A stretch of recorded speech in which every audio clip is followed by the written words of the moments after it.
bordering to creating specialized foundation models for different areas. Of course, you can start cheaper, right? Definitely. Yeah. So what we are talking about, we had this conversation with others. Is like, of course, we're going to utilize some of these general models at the base. Of course. So this is a given. So when we say we're going to build our own language models, there's something underneath there that we can use.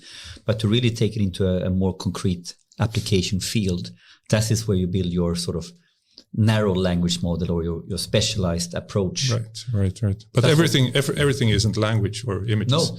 So we have chemistry. Yes. Of course. So we've been working a bit with that, specifically on toxicity of chemicals. And, the industry, of course, the pharmaceutical industry is running with this like crazy. And it's so productive. And it would be great if we could make that available to, let's say, the 200 or more small pharmaceutical companies in Sweden. And you think a modality is missing here, something beyond like text, images, and audio to be able to do the more chemistry-related applications? Well, I mean, you're training models on a different type of data, on it's like formulas and chemical reactions. And it's not... But could the language model be a base for that, do you think? Or? Might, but training on Gutenberg text is no good starting point for chemistry. But it can work for code. Couldn't it work for... but that's because there is code. Yeah, but couldn't you fine-tune on chemical text or formula stuff? Actually, I haven't even thought about it or explored how much chemical information there is just in the training data. If I were Meta, I would have maybe cleaned that out of the training for Llama. I don't know. I mean, that could be a good example. Interesting reason for that. Yes, yeah. But something that Rice could help with. We would love to do it, and we know how to do that kind of thing. But you can do the experiment of trying to find funding for that. And so let's circle back to it's like a key observation of is what we discussed earlier is that we kind of have now more and more understanding of the vast opportunities we can do, and even in layman's are coming closer and closer to sensing these opportunities. Yes. So, but we are not there yet. So we have started to redistribute funding and budgeting in order to basically go after it. So that was a little bit your observation. That was sort of right now the key hurdle is how do we organize budget for this? How do we secure the money for this, regardless if it's within RISE or within a large corporation or stuff like that. Exactly.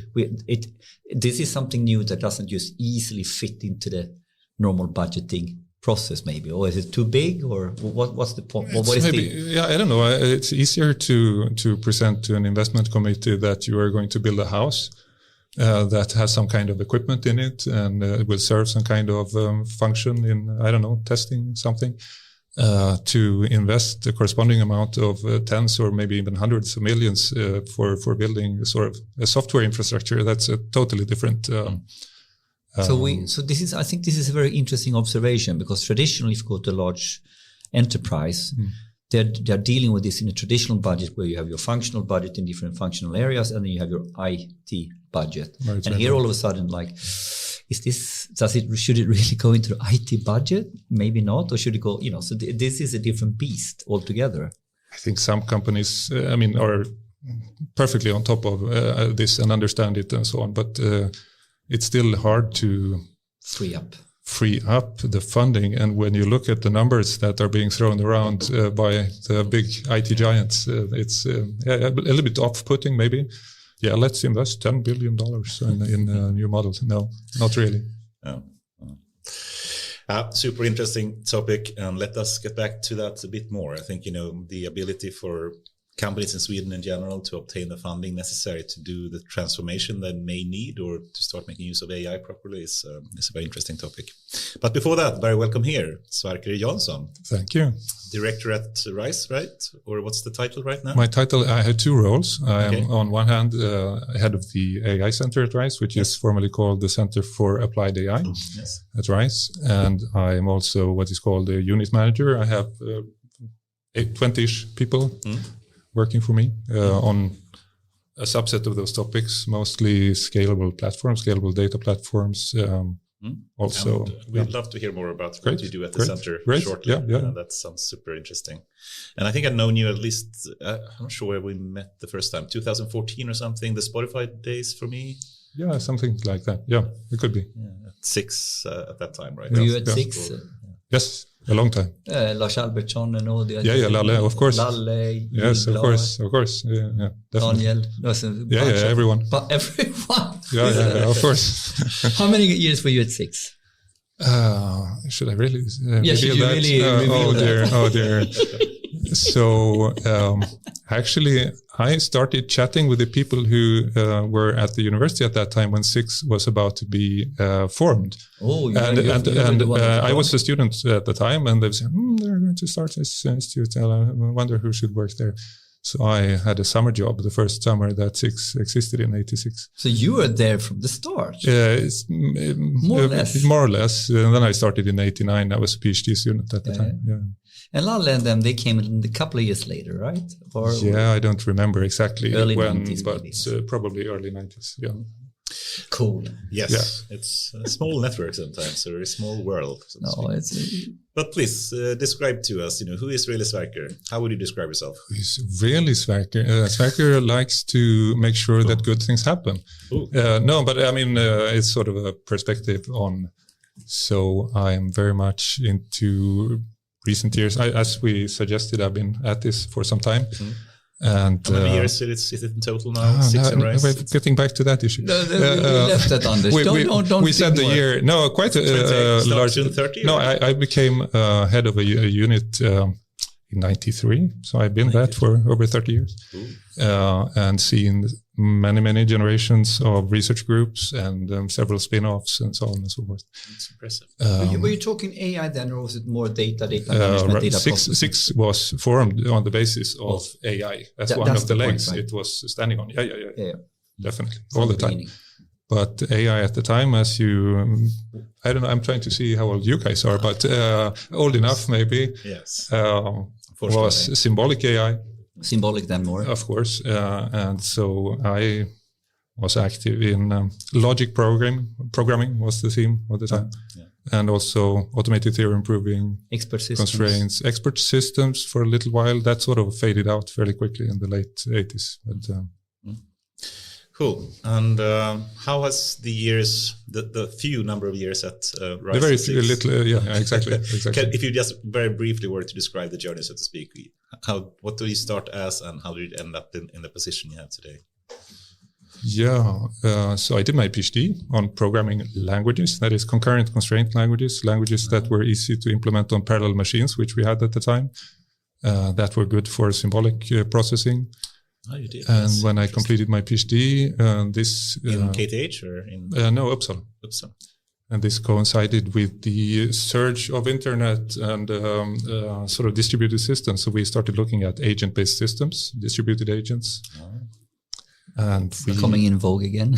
Yeah. And there were many concepts then that can be leveraged in a totally different way using language models, I think, as the basic reasoning engine of agents that will blow this. This will change everything, I think. So agent-based approaches will come back in a big time now. I would expect them to do. And many of the concepts being investigated at the time are make sense. Make sense now. Then not, because the agents were too weak. Much too weak. To give them autonomy then was no. But we organized an international competition that was co-organized or co-located with major AI conferences. We had something called the trading agent competition. So we had competition formats where you would build agents that competed in one case for the components of a business trip. So you would compete with other agents in markets for air tickets, hotel nights, event tickets, things like that. That was one competition format. The other competition format was supply chain trading competition. So you would buy the components of computers and satisfy the demands of customers' flows. And the cool thing about that was that the winning approaches so clearly combined machine learning and optimization or reasoning. And again, we see that coming back, the need for combining these two, because machine learning is, well, I should moderate that, because with O1, we now see how super powerful machine learning can actually encompass also algorithmic aspects. But essentially, you need some kind of optimization engine for really difficult problems. You need different techniques. And yes, and you combine them. How you combine them is the magic sauce. That will be for any non-trivial AI application. Well, I guess you mean some kind of reasoning or search is... Reasoning, algorithm search, yeah. I mean, we've seen this over and over with AlphaZero, etc., etc. But I think this is so obvious. We talked about this here.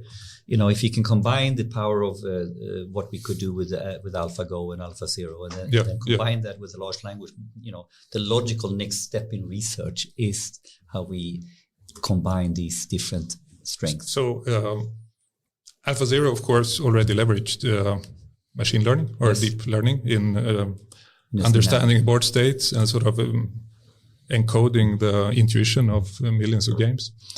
The interesting thing will be to see to what extent the algorithmic part, the Monte Carlo tree search, etc., can be somehow picked up by models like O1. Exactly. And I'm super enthusiastic about this step. I think it's a major step in this class of models, really. And this is a big rabbit hole. Let's try to. You want to slip down it an hour later? No, I mean, maybe in an hour. I want to talk agentic in different ideas also. Okay, and you did your PhD, and then you... Oh, about me? Okay, okay. Just finish where we are.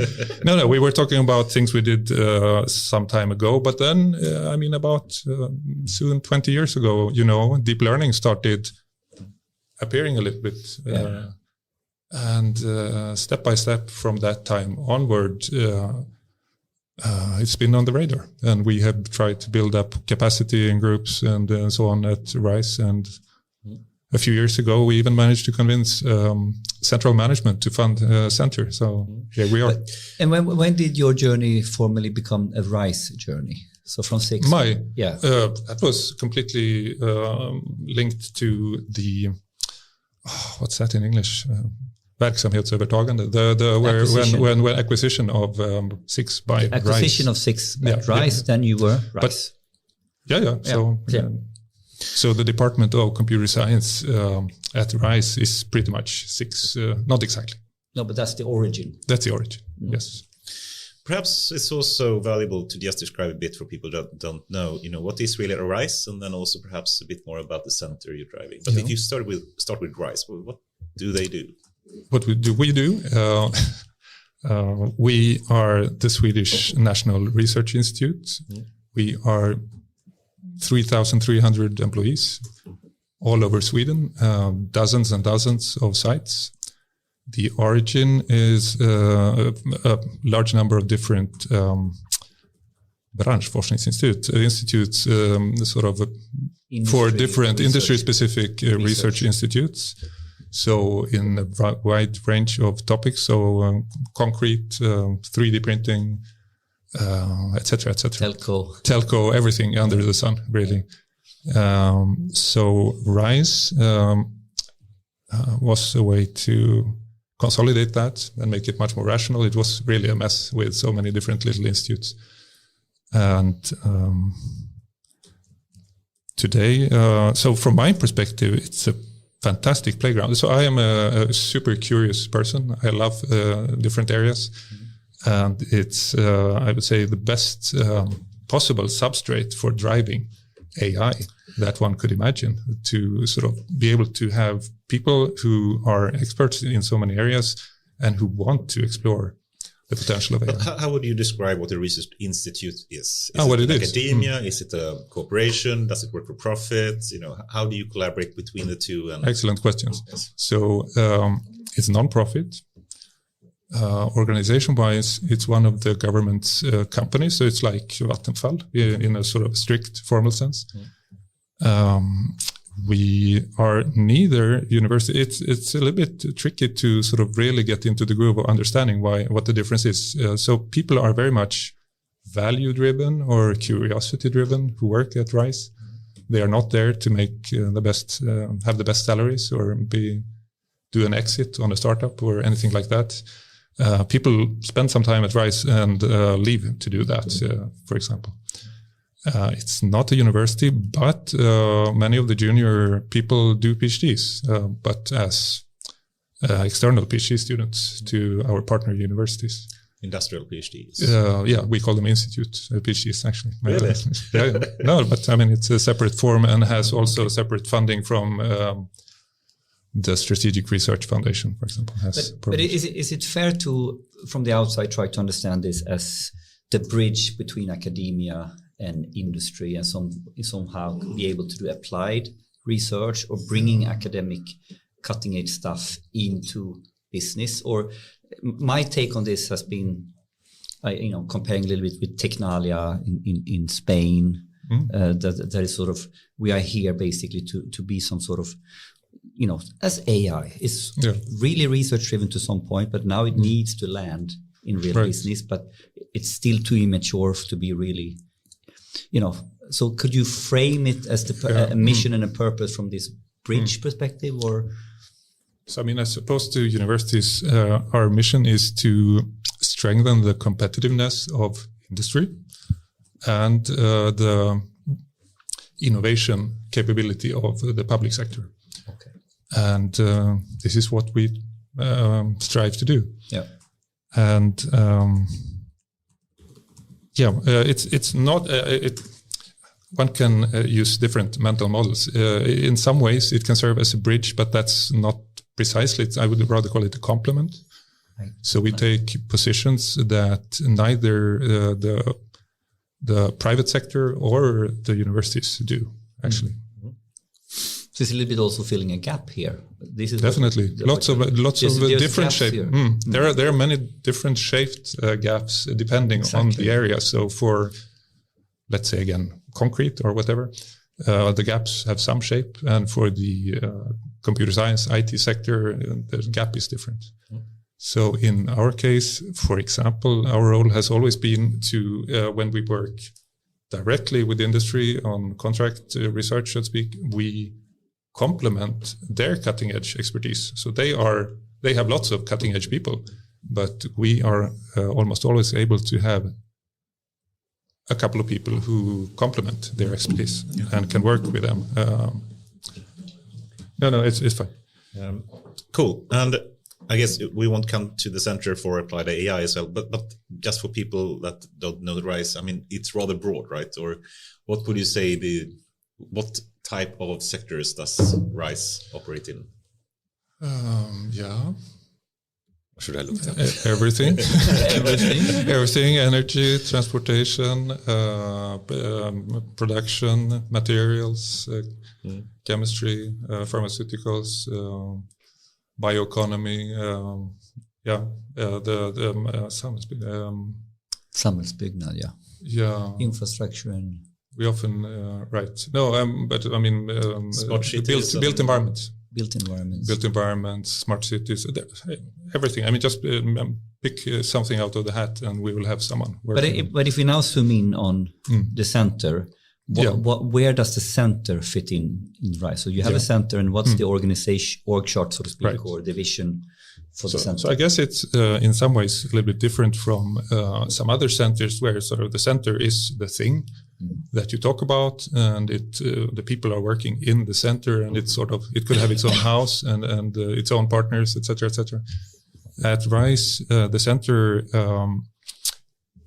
supports. We already have a line organization with various units that already drive AI very actively, and the center supports certain groups to drive them even more, accelerate what they are doing.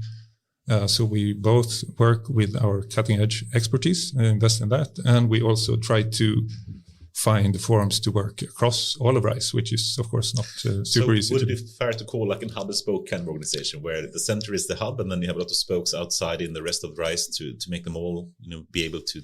Yeah, you could say that. Yeah.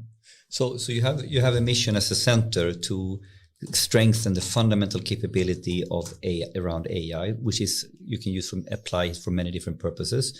And then from this center, you can support corporate clients in projects and stuff like that. But you can also now support and strengthen the other. You express it so well. I'm trying to, yeah. But no, exactly. Yeah. That was very well put. Yeah. Okay. Awesome.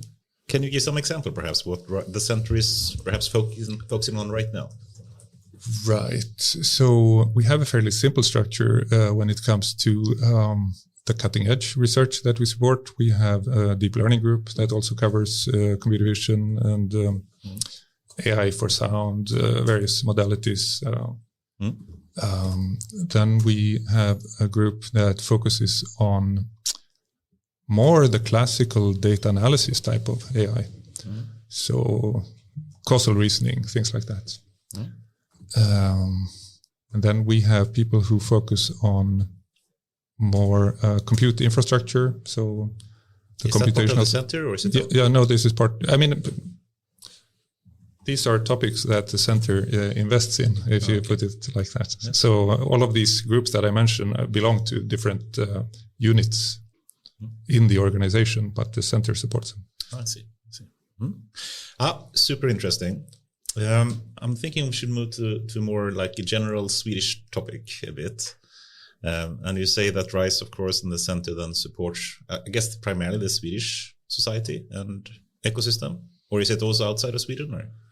I mean, we can work with partners outside of Sweden, and we do in EU projects and other international projects. But of course, the government funds us to strengthen Sweden. So yes. How would you say the current state of the Swedish system, if you call it that, is when it comes to AI adoption primarily? I would say, as you could expect. I mean, a few years ago, as we all know, the government has been rather laid back in funding AI explicitly, in contrast to some other nations, including Nordic ones, including certainly Finland and etc., yes. Who have been. But we had, fortunately, the Wallenbergs who did WASP, and that was a great boon to Sweden, I would say. Yes. So that took care of, in some sense, the academic. Just to explain, Wallenberg had the WASP program. The WASP program. So that is like the biggest research program. It's 5.5 billion Swedish or something. I don't know the number. But it's very much focused on strengthening our research. Yeah. No, it doesn't. It doesn't do, from my perspective, a lot for applied AI, but it's great for building long-term, really well-educated people. And the universities also took, of course, the baton and started educating people en masse. With that, and because here again, related to that, I guess some of the people they hired can teach the sort of. But it comes down to funding. At some point, there is a big bucket of funding, and now we can start up different types of education, and we can now have fund PhD students. Yes. So it's all related. No, it always comes down to funding. Yeah. And whereas the other types of funding like Vinnova, I mean, that has always been, solved within the existing budget, which is already fairly small compared to the needs. But you ask a question here. What is the state of the system? I think you can take a step back. When we are talking about the Swedish AI ecosystem that is here to drive Sweden's competitiveness forward, it's sometimes almost hard to grasp it. I mean, there are several key components. I think RISE is a key component. Vinnova is doing different things in terms of stuff. AI Sweden is doing something, and then of course we have the universities doing something, and then we have different directives from government. And so, when we say the AI, the state of the system, what do you think constitutes the key actors in this system? Well, you mentioned several. I mean, it's a very pluralistic system with so many different parts intermingling in so many different ways. I think we're maybe missing a few, at least compared to some other countries. So the US, Silicon Valley has is the ecosystem of the companies that have been investing heavily in this. And what does this mean? It's not just the money, but it's the people who pass through that system and then out into the ecosystem. Yes. And people who know how to get things done. So we mentioned before our former colleague Lars Albertsson. And I think he is an excellent example of someone who super experienced data engineer, knows exactly how to make things work at scale. And that is so valuable. And then he could move around and help other companies. And he actually went through Google and Spotify. Exactly. So that's an example of exactly what you said. And Schibsted, I think, and maybe, I don't know, I haven't followed in detail. Yeah. But this is you were highlighting. But that's just one person.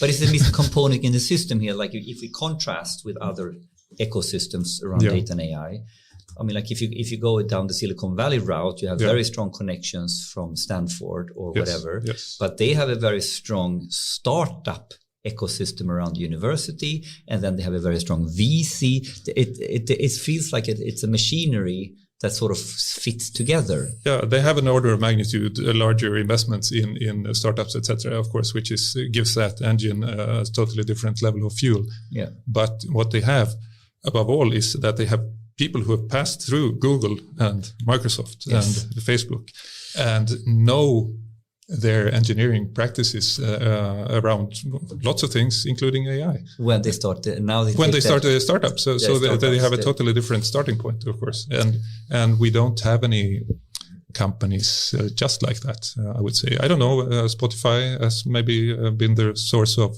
people. Well, the only ones we talk about that could sort of not even come close, but they are examples would probably be the Spotifys and the Klarnas. And a couple of more. And in a few years, maybe Recorded Future, which is Epidemic Sound. You have a couple. There are a few, but they need to grow and become.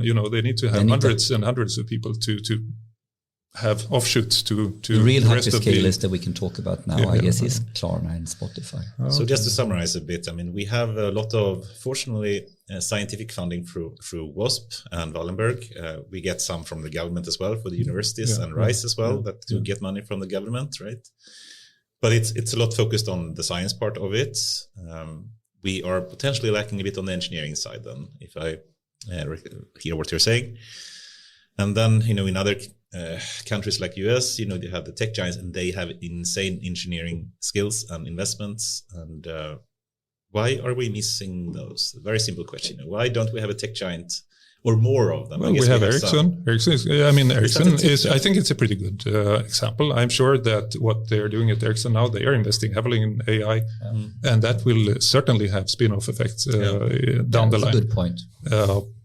But that's just one, and they are not like Google in how much they can invest in this type of project. I think AstraZeneca, what they are doing is super interesting. They've been working at it now for several years. That's a super good example of leveraging AI and building expertise, not just in Sweden though, but still. But is there something missing then? If you were to speak to the policymakers here, what could we do to potentially improve? Why is Sweden lagging behind? And potentially, some recent rankings say that Sweden is dropping down a bit in the rankings when it comes to AI adoption. I don't know about the various consequences of policy decisions, but I imagine it might be very helpful to invest from the government side in super ambitious projects that JAS, the fighter plane development type scale of projects, where with several billion per year investment in some important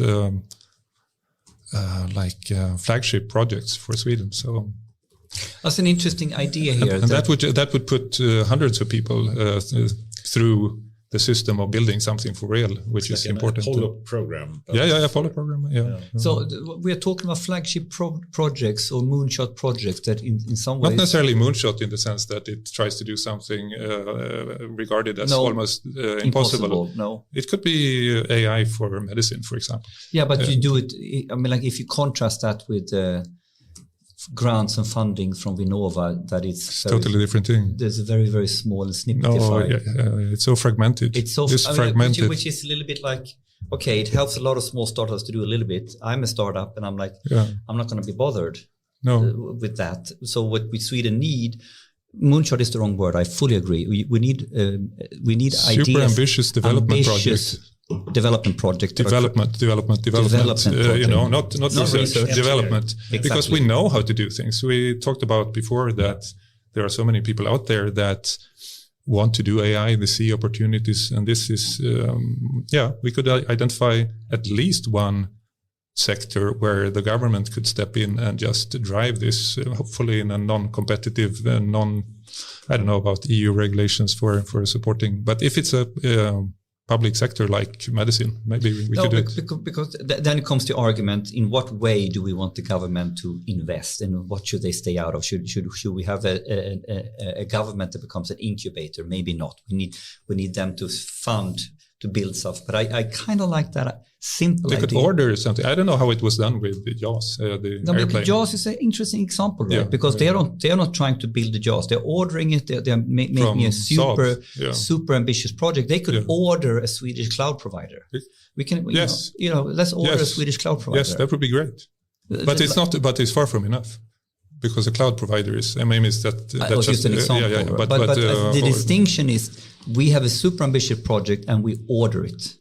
Yeah, we don't order the next generation of support for medicine. For medicine, exactly. Yeah. Because it's not like we need a new fighter jet, so we're going to start a department and build a public sector fighter jet. No. That would be destructive. But you can understand how easy it is to fall in that trap with data and AI. We need a department to now build digital infrastructure for a whole public sector. It's a disaster, right? There are several traps. Another trap would be to say, we need to support AI in Sweden. Let's build a house in Västerås and put 200 AI researchers there. That would be completely useless, I can tell you, because what will they be working on? You see what I mean? AI needs to be used now to do things. But the tricky point is, do you know how close that is to reality of proposals? I know that people are talking in these terms, and it's exactly the wrong idea, actually. Why is it the wrong idea? Because you build you build a little blue sky house where people don't understand what applications are. They don't have the domain problem. They have no domain problem or domain expertise. They don't know what to do. They will, in a blind way, go out and try to find their way and find. It's like hens, chicken at things. It's not the focused effort. No. That would be completely wasteful, and they would probably diverge in dozens of different little tracks. We need a focus. The same house, it might be fine, but working on the AI for medicine, and in a very structured and sort of project-led way. Large-scale engineering investments. I would like to see that. If it's possible and allowed, and etc., it would make a huge difference. But the key word that I also pick out of this is not research, development. No, we have enough research. One can always do more research. I like research, but that's not we're talking about what would make a huge difference for the Swedish ecosystem. And this would change everything, I think. Because if you do a large project which is focused on development, it's not only that you get something, it's the spin-off effect you explained with Lal and all the people that come out of this that then understand what real infrastructure means, what AI compound system even if means. The big project almost fails. Yeah, because as long as we're doing research, we're working on the stupid simple model, and we're not building AI compound systems. Exactly. And we need to build compound AI systems. All this stuff, it needs to be real, right? Yes. This is development. In every way. There are so many other things to think about. Yes. Cool. By the way, cheers from Lalle. Oh, great. Hi, Lalle. Hi, Lalle. Thanks for yesterday. You've been we stopped talking about Elon. We talk about Lalle instead. No. He's like Lalle is like a lighthouse for how what more people should be. Yeah, I agree. Okay, and why should then the government invest in AI and engineering, large-scale engineering projects potentially? How do you see AI, and why it's important for Sweden's economic growth potentially to invest in AI-related engineering projects? I think I'm not in a context where I need to convince everyone about the potential for both incremental and revolutionary change. in just about any sector. So of course we need to adopt AI. I mean, everyone is. But it's a bit unfortunate because, I think even today, this morning on TV4 News, they said, AI doesn't provide value. It's TV4, some kind of journalists. Yeah, probably very credible. But it's generative AI, ChatGPT, and they are delusional that they think that's enterprise grade. I mean, like the main problem with ChatGPT and all that is that they think this is AI and has nothing to do with enterprise grade AI, in my opinion. Yeah, like ChatGPT? Yeah. I mean, like, so I can make so much use of ChatGPT if you need to get used to what you can get from it. Yeah, but I mean, it's like to put it in production is so much more than just using a chat interface. Yeah, but just for personal efficiency. I mean, just let's stop with that. I mean, how many people work with office type jobs and write text and read text? Now, I'm sure everyone can be. I'll pick a small number, 10% more efficient by using. This is a small number. I think it's higher in reality. But it will have a big effect to any company, more or less. I mean, just out of the box. And then if people get used to using copilots for software development, I'm sure you have discussed that or have heard the report. There are people who try to downplay that as well. Yeah, the gain is just 20%. I mean, 20% is huge in itself. Yes. But when you talk to people who I'm not a full-time software developer. I try it a bit and it feels great, but they say, I'm probably 2 times more efficient, maybe 3. So it's 100%. That's insane. Yeah, it's insane. It's insane what it means for. And imagine now we have our old companies chasing budgets for 10% more efficiency or 5% more efficiency in the old way of doing things. Yes. And now they are not investing in things that has maybe magnitude. And this is only in an engineering discipline where we, for various reasons, have good models already out of the box by training on internet data. I mean, and fine-tuning on even more code. I'm pretty sure this can be applied to more disciplines as well. But, we mentioned chemistry, etc., but lots of disciplines. But I could go on into a huge rabbit hole here. Say then obviously there's something else wrong with this picture. It has nothing to do with the fluffy understanding that this has potential. It has nothing to do with sort of if we have money or not, because it has to do about know-how, how to organize, how to approach these things. Because if you knew what the hell you were doing, you would have made those budgets, you would have made those arguments and business cases a long time ago. So I don't think it's obvious, actually. Even if we knew how to do it, it's not obvious you do the business case. And it's not obvious for the government, apparently, that they do the investments that would bring so much. Not. Right. I mean, so then there's a gap here. There's an AI divide in front of us that we think this is so obvious. It's stupid. Yeah. I'm just frustrated. Give me snooze so I can relax. And on the other hand, it's not clear at all. Like the story has not sunk in at all. No, I think to be fair, there is still considerable uncertainty, and things have moved very fast in industry terms. And we're in shock. We were in shock and denial, maybe to some extent. But I think there is a communication problem, at least here, that a lot of people don't understand the potential value that it can have, and we don't speak about the opportunity cost that we have spoken about so many times. Opportunity cost. If we also speak about medicine, as you said, not only can we make this staff potentially, 10% or more efficient to do their work and help more people, but potentially it can literally save lives if we do the investment. I think the impact would be mind-blowing on medicine, that you can diagnose things, perfectly based on the knowledge we have today, as opposed to, about all these people who have these tens of thousands of rare diagnoses and who need to go to the hospital, I don't know how many times, 30, 40 visits before they get the diagnosis. The proper diagnosis. That's crazy. And that's real. Like all the outlier diagnosis is like that. I know. And we could change that. quite easily. Easily is almost the right word. Yeah, it's hard work, but it's easy in a conceptual sense. In a conceptual sense, it's quite easy. Yeah, just to throw money at it and we can fix it.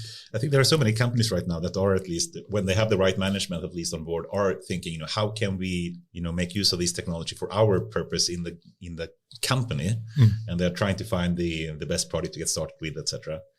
But it wouldn't be nice to do that on a country level, so to speak, instead. Of course. Then if you say that if you invest X amounts of money and you get double back in a couple of years, it would be kind of obvious that you should do that investment, right? And I think, the DIG had a report back in 2021. I'm sure. I think 2021. Saving, basically they could save 140 billion Swedish crown per year in the health sector if they did this, but it didn't really help, it seemed. But it's strange. But to me, this is not strange. I'm getting to a sense where I think we're all approaching it wrong in terms of the consulting industry and everything like that. And I'm a huge fan of Lale's way of thinking around this. And he has a pet peeve he's been driving around. The fundamental gap in engineering of industrialized approaches with computing versus the craftsmanship we are doing here. Yeah. And where basically, he says, okay, I can help you accelerate on industrialized compute. But you know what? The main problem is the cultural aspects, the organizational aspects. So what I'm trying to get to here is that I think I get to a point where I meet people on a very high level and we talk about this and I don't come through to them because I think you actually don't need to start in strategy place with this because it's profound. You can go into, I can probably improve any process in your company with this. Yes. So what's the strategy? It's simple. There is no fucking strategy. It's just start using it and start then at one end and start at one end and then do it right. And then do it right. You need to have the right team, the competences, the way of working. Yeah. And if you start focusing on that, the strategies will come. But you said something important there. You said you need the competence. Yes. So that gets us back to the page of the ecosystem, and we need to funnel more people through. I don't know, it's not a boot camp, but it's sort of a boot camp to work at a big place that already know how to do. But the interesting thing is then it's not enough to do that on an engineering level. No. You need to do the same on the middle manager level and the executive level. So you need the boot camp of data AI readiness across the board. Yeah. And let's take one step back. Yes.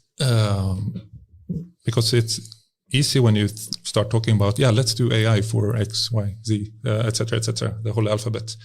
And AI for medicine might, or for the government, or for automating whatever, might give us, we have a little AI solution here provided by startup X and one here and one here and one here, and it's all, I don't know, feature hell with all sorts of little things that are not connected.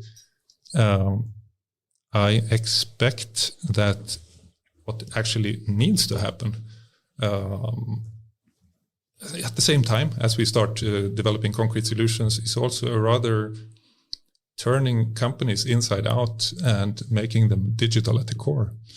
And that the key, the core processes and state, etc., is sort of a digital factory, a digital machine that takes in, maybe I'm losing you now, but that takes in information and produces services or products or whatever. And then we have, think about the paper mill.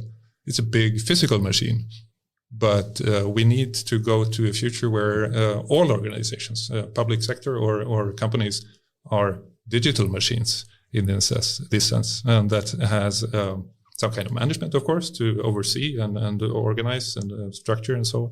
And maybe a few operators and maybe some people that complement still what this machine can do. But this is where we need to go. And I use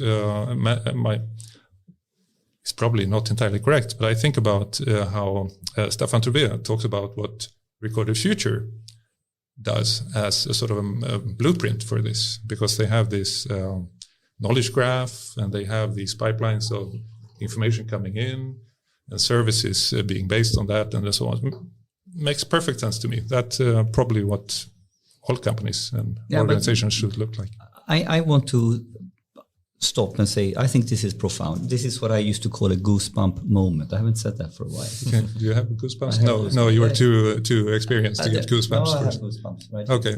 Yeah, for real.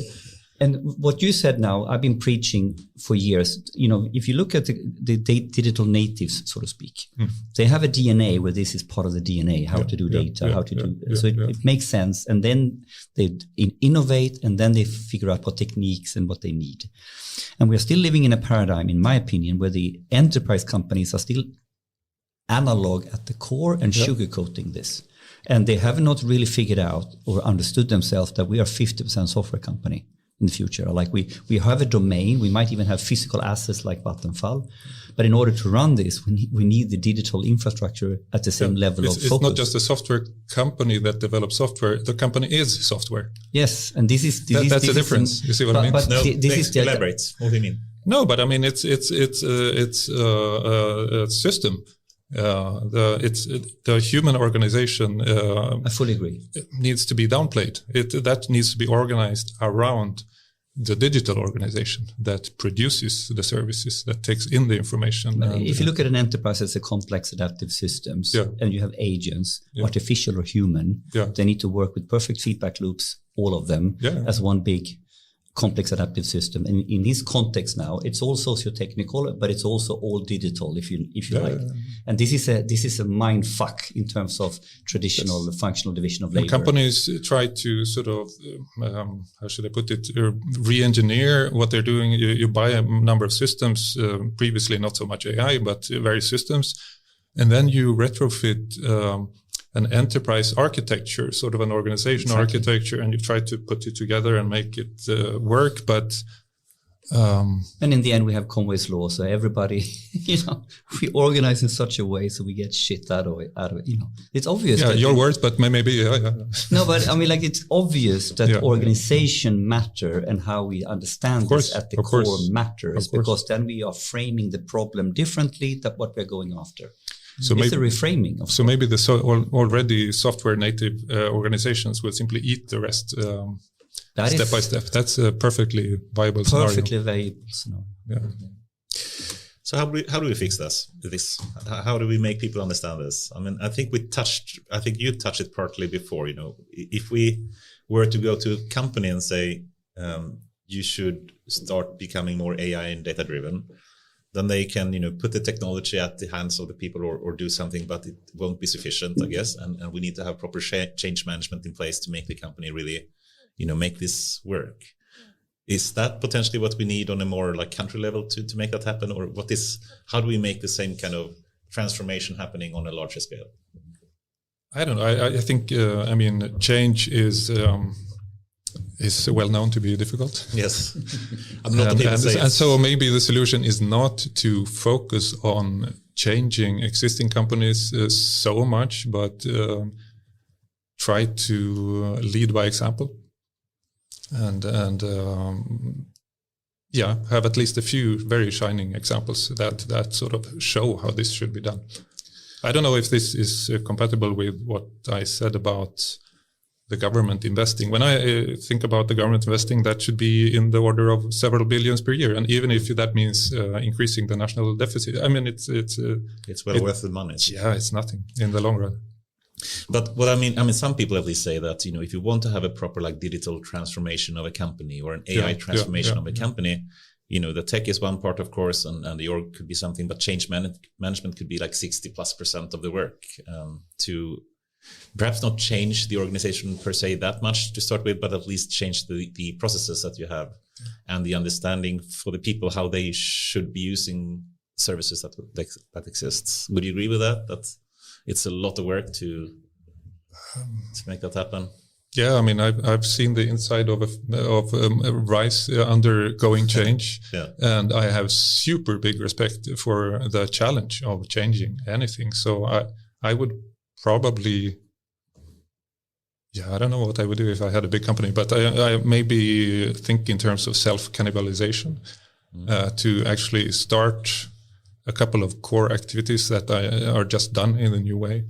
And then you try to sort of transfer step by step the old activities to that. It's obvious. It's hard to change. You need to create something new. You need to containerize the new. Containerize is a good word. In order for this to work, also to containerize risk of your experiments. Yeah. I think this is the chopping up of the problem into containerized bits is a key strategy here. I think somehow it's a revolution in know-how. So it starts with on a practice level. Yes. So if I had all the money in the world and I was a CEO and I said, you want to become data driven, I would spend the first millions on a fundamental overhaul of practices and training in new practices. So basically, if we want them to act as a software company and they have never seen a software engineering practice, they don't even know what it is. They don't know what domain-driven design is. They don't know what agility, DevOps is, blah, blah, blah, right? You need to start there. Otherwise, they don't have the reference or frame of mind to think what they should be doing differently. I think it's a major practice overhaul. And then containerize. I mean, like what I'm saying is containerize, change practices here and let that spread. To get the chance to think deeply about this, about some concrete case would probably be very intellectually satisfying because it's so many different problems. It needs to be done incrementally, right? Yes. So, and do you do that? Agile way, I guess. Agile, whatever. Yeah, agile. I mean, you can't just do a big bang, flip from one day to the next. I spent the last 10 years on this intellectual problem. And I think I think this particular problem, and I think there is so much research done to lean into on how to think about this. I mean, like you take innovation adoption cycle that works from Joseph Schumpeter to Everett Rogers to Jeffrey Moore, basically lays out a fundamental view of innovation to adoption, what that is all about. If you take that simple view set and then apply that into a company and you understand that any transformation is used as long sequence of adoption events, many small events, compounding effects. This is already in the books, but no one is applying it in terms of... But are these theories or experiences applicable to disruptive change of the nature that this might involve? I think so. You think so? Okay. Because if you take Jeffrey Moore, Crossing the Chasm, right? It's literally written from a startup to hyperscaler perspective. So how do you start from scratch? Spotify, you build a product, you beta test it, you get the beta clients, innovators. The major shift is how you do the crossing the chasm, how you go from innovators, early adopter to early majority, late majority. We've heard this before, right? If you think about that, it's more applicable and written on a macro market scale, how you build companies. But if I take that logic and put that in Scania, completely applicable in terms of intrapreneurship instead of entrepreneurship. My hypothesis. Yeah, cool. So maybe our listeners want to hear something about AI. Yeah, but this is what is necessary to make AI happen. Probably this kind of thinking that you are talking about. Should we take a little bit different topic, perhaps? We started speaking about funding a bit, and that's a big problem that we are lacking, at least in some aspects, the funding to do it. I mean, there is funding here and there, but it's too fragmented compared to what Sweden might need to accelerate. How does it work at RISE? Can you just elaborate? How do you raise money, so to speak, for different projects or for collaborations with other companies? You get money from companies, right? And from the state. Yeah. We have just describe how it works. Yeah, I'll tell you. So we have a bit of basic funding, which is maybe 20% of the total. That is needed just to have the freedom to direct what we do. Otherwise, we are completely funded by. So we have a fairly large part of RISE is from the former SP. So it's testing, inspection, certification activities. Statens provningsanstalt. That is some part of what we do. Otherwise, we have commission projects, public funding, the whole shebang. How much is EU funding versus Swedish funding? I don't know the numbers, and it's so different in different types of departments. I'm sorry, but that is, you're right. But it's interesting. But maybe it's, I don't know. I'm just picking a number out of the air. Maybe it's EU might be 15-20% in our department. That's just an imagined number. I guess you, during your few years or extremely large number of years at come RISE, on, give me a break. have been part of one or two EU funding projects as well, or applications, right? What do you think about the application process for EU? The application process. I started my journey at the then 6 by jumping headfirst into a EU project and working that. That was great as a social process and getting people to get to know each other. And I think that was a major objective also of this program. And then I co-wrote, or at least organized, a proposal just after that. I think the process was still fairly simple then. And after that, and then I sort of semi-led that project as I was too junior to do it formally, but I did a lot of the coordination, as it's called. After that, I have been able to stay away from being directly involved in writing. Exactly. But maybe connecting this, we had Tor here as a guest from HPC. Yes. And now we have coming up the whole all the works and grants and funding around AI factories. Exactly. How will you because then we have HPC and the competence center around HPC, and now we have the competence center around AI. Will you collaborate if you have the title AI factory? This is quite interesting, right? Because you have a lot of strengths here in RISE. I mean, we are part of an application being prepared together with others. Of course. No. So how does that work then? Because then basically you have one center, but in order to write that application, you need to now fund the. Should I use the word consortium or part? You need to find the right ingredients in that proposal with several actors, I assume, or can you do it on your own? No. You work with several in Sweden and otherwise. Yeah, of course. And the center as such is not a body in this. It's RISE, which is a partner. Cool. And I guess most of the projects are a bit more engineering focused, or are there some projects that are a bit more like base research or foundational research kind of projects as well? I would say we have the full spectrum of projects, and for PhD students that we have, we of course need to give them fairly base research. It's not always applicable for computer science, as you know, that you do something, you develop a new cool thing which is sort of basic research, and then you just turn around and start a company on using that technology. I mean, so it's not the traditional TRL levels don't apply straightforwardly. I was going to ask you about the TRL levels. Levels you're Some people on. use that term. I haven't used it so much. No. Okay, but you do some, or the PhD project, I guess, is a bit more basic research kind of. And that is at least for us within computer. I mean, so I mentioned before that at RISE we take the necessary positions that complement what other actors do in different fields. In computer science, that means being fairly cutting edge in our research, because we have lots of good consultancy companies, etc., that take other positions. So we are applied, but with bleeding edge knowledge. But in order to also humor the real AI folks, could we just elaborate a little bit on what you would consider your key lighthouse projects or research, things that you're really proud of, or that you think is super interesting, super sexy, that is selling your house, so to speak. Selling my house. So we're at any point in time, we did some kind of inventory. We found that we are probably running around 150 projects with more or less AI content at RISE. So I mean, more or less. So some less, some more. And my ability to keep up with what everyone is doing is limited, but I'll mention a couple of examples that I have at least close to myself on my radar, in front of my nose. So that's probably the best metaphor here. No, so we are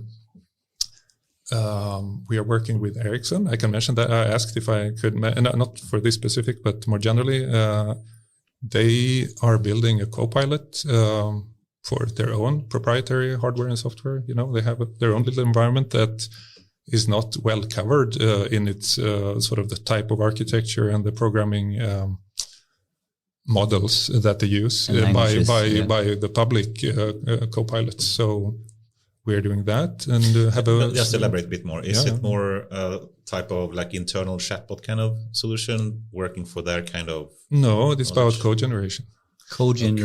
Copilot code generation for telco applicable coding of radio base stations. Roaming and all those. I can tell you that if they succeed with that, with our hopefully valuable help, that will have a huge impact on. So they are making a custom Copilot applicable for radio base stations, and every company which is in a similar position should do that, of course.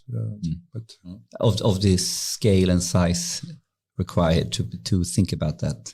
But for them, of course. For them, of course. For them, of course. Yeah. Interesting. Super interesting. And can you share any technical details about that? Stop. For two reasons. I am blessed with a lack of knowledge of technical details, and I couldn't tell you anyway. So that's usually the excuse. But okay. We stick with that excuse. Good. Let's mention another one. It's a pretty cool one, which we often bring up as an example. So we've been working for a very long time on monitoring ship movements initially in the Baltic together with the Swedish Coast Guard. And they put a system into operation. So you have radar and probably also what is called AIS, information and so on and so forth, all the information you have. And that reason was initially to help talk to ships that seem to be maybe running aground or something like that. Recently, this has been expanded in 2 subsequent EU projects and to the Arctic seas more generally. And now with the focus on also monitoring potential illegal activities. So companies that might be doing nasty things with underwater infrastructure, which was, as you know, became important recently, but illegal fishing, dumping, waste, tanks, waste, etc. And this is a very cool application. And although again I am blessed with a lack of knowledge of exactly what they do, I know that it combines sort of data-driven and more rule-based methods. Since it's a very complex undertaking. What kind of sensor data do they make use of? Yeah, I wish I knew exactly. But, the excuse comes again. Okay. No, but it's a sad truth, actually. Okay. Yeah. I mean, that sounds super cool and important and apt for this time. I can mention more examples if you want. Please. Yeah, please. A rather we talk about sound in the context of language and music, but there are so many sounds. And AI for sound has at least the same potential as any other modality. So we're working a lot on that. An example is monitoring wildlife, and there is commercial interest. So companies like, again, Vattenfall that I mentioned, our sibling, which is just bigger than us, needs to monitor. The English term for this is capercaillie. Do you know what that is? Tjäder. Okay. So a Swedish large fowl. Bird. Or not just Swedish, Northern Hemisphere. So apparently they need to monitor those around wind farms and understand the impact of wind farms on wildlife. And also they monitor fish. We are not into that, but using computer vision, etc., etc. I'm trying to understand why and what the impact of wind farms could be. But no, the fish. I used to work at Vattenfall. You did? Yes, for many years. Cool. So there is a lot of cool projects going on the laxtrappor. I've seen pictures of that. Yeah. Cool stuff. That's great. Okay, so that's one thing, general area, and more generally also monitoring, computer vision for satellite images. Lots of work on that for various applications. I have some friends that's been in projects quite for some time with, exploring things with Boliden and Scania in transportation and mining and stuff like that. There are so many things. There are so many things. There are so many things. I mean, if I could maybe bring a list and then go through them. I'll mention just one more thing because I think I don't know, this sort of tickles my own imagination, the role of AI of this kind in research, in scientific endeavors. And so one very cool project we have is collaboration with very nice materials researchers in Uppsala. So we have a PhD student who is working on methods to accelerate materials development. Ooh. Speed up the design and to speed up the exploration of potential materials for solar cells. It's more general, actually. It's sort of, you use, I think it's called a sputtering machine, and you layer atom-thin layers and produce cool materials. But what's the data and AI angle in this? The simulations? I am blessed with a lack of details, but I think it has to do with optimizing the experimental design. Okay. Yeah. We have a question, so I'm just going to read it. This is for Sverker. Do we need more in-house applied research and development budget in enterprises, or does Sweden need smaller, fast-paced outlets, startups making building blocks that those companies can integrate? And the second question is, what is the adoption rate of AI/ML in Swedish enterprises versus the rest of the Europe, Nordics? I think that we can take the first one, the second one. The second one is very difficult. I have no numbers about that at all, so I couldn't say. But I guess both are needed. I mean, it's hard to seriously source AI components and expertise if you don't have it in-house. So whichever way, you need a combination. I think that's the answer, because if you don't have any critical mass internally, you have no directional relationship with who to collaborate with. No. I guess a combination of the two is good. Yeah. I mean, you can't see snake oil. Exactly. What is snake oil? What is real? Exactly. So there's so much snake oil. Yeah, right now it is. Yeah. Exactly. Yeah. So I would actually start from the internal to some degree, but then think about what should we really be good at internally and how should we collaborate. But if you don't have anything internally, you cannot spot snake oil. I think it's a good summary. Yeah. Should we do the other one about, I guess, Sweden's, how is ranked or compared to other European countries, or what was it? It's more about the adoption of machine learning. Yeah, adoption of machine learning and AI in Sweden versus the rest of Europe, Nordics. But I think there is actually a ranking about this, and there is a report actually which is done by Silo, which is the AI in the Nordics. Yes, Silo. And then there is another one from the European Commission that is going out where it ranks basically. It's not this one though. I can try to find it actually, so we can come back to that a little bit later on. But I think this is a very, very tricky question, because even in the large enterprises, the main problem to me is that it's in small, you can be super mature, but it's in pockets. So it's really about, can you find cutting edge? Yes. What is the average on enterprise scale adoption? So you get very, very different understandings and views of any company in Sweden of a large size today, I would argue. So it's not widely spread, in my opinion, still. But it was something published recently, and it actually, if you just take the trend at least, is that Sweden is actually trending down compared to other countries. So that's. You mean in relative terms, not keeping up? No, compared to other countries, it's apparently being ranked lower in terms of AI adoption, if I recall correctly. Ouch. That's bad. But if you find something, Goran, that would be interesting. I know that there was a European Commission was doing what is called last year. I know that for fact. Whoever did this, let me just share the screen as well for the viewers.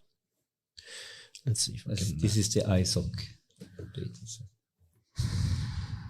This is a tricky one. But this is a very strange, what are we measuring here? Exactly. What is the structure of the sizes of the companies? How many employees do they involve in blah, blah, blah? And what techniques are we talking about here? Exactly. It's tricky because they don't actually measure that across the organizations. Usually when you find statistics like this is how much the European countries are investing actually in AI. And that can be in a research, that can be in a governmental sector, and etc. But it's very hard. And I find this... what you pointed out, there's so many dimensions in here to compare apples with apples. So it's really tricky. I think the investment part is not that bad of an indicator. I wish we had more, but just saying that the company or private investments in AI is going. There was another one called the AI Index, I think. That's Stanford. Stanford had that. But I don't think they have on country level. I can steelman you on why investment is not a good metric. I mean, I think it's one metric that is useful to look at, but it's a little bit like politically. We have always used this in our political debates. Are we investing so much and so much in whatever it's crime or whatever? And then please, could we understand what you are doing? Is it any useful? Is it wasteful? In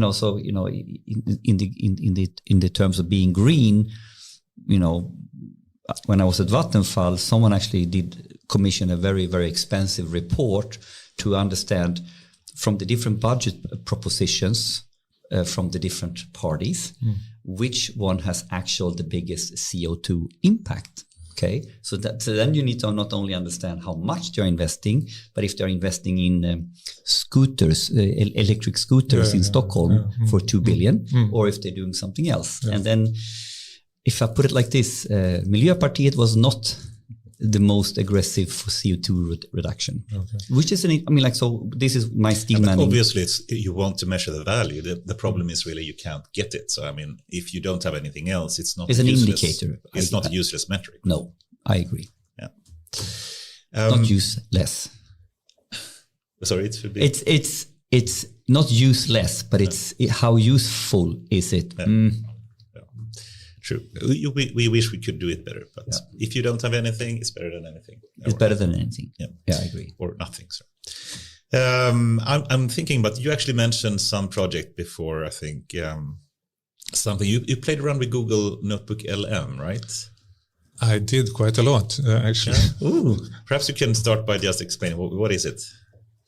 Well, I haven't gotten into it. It seems to be originally conceived as a kind of service or experimental service where you can upload various documents and then have a range of services. You can get sort of a study guide, frequently asked questions, summary, blah, blah, blah from that material. And I guess that's useful enough, but that never came on my radar. But what really caught people's attention was this new feature called Audio Overview. Was that the rather strange weird name of that feature that takes the same material and produces a podcast? I think it's a podcast feature. It is. It should be called a podcast, and it is a podcast. And